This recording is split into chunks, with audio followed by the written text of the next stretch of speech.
या देवी सर्वभूतेषु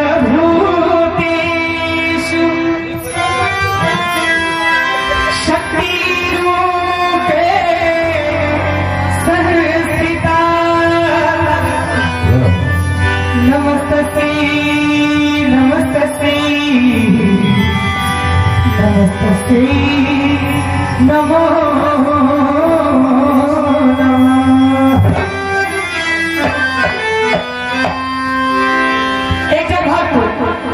मैया लग जाए छे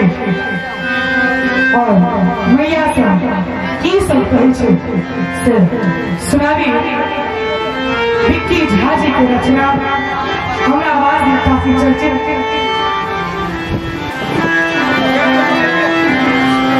सकल जगत के पाप धोबै छे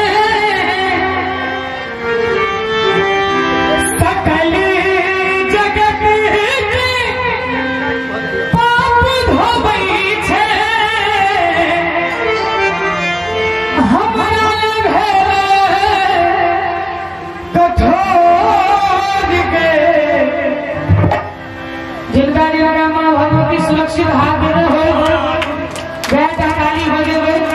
अन्यथा बदले कोनो काम गई के कोई चीज़ें तू जो बजे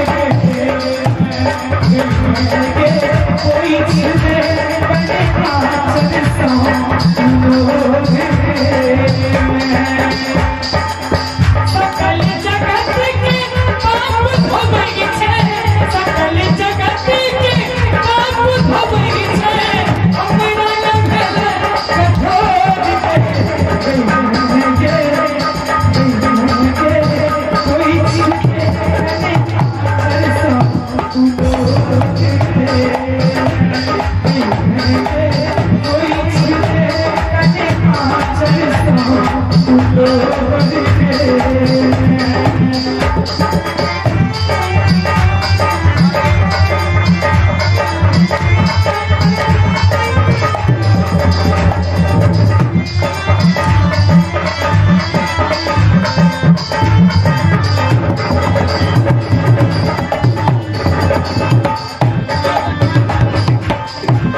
देखा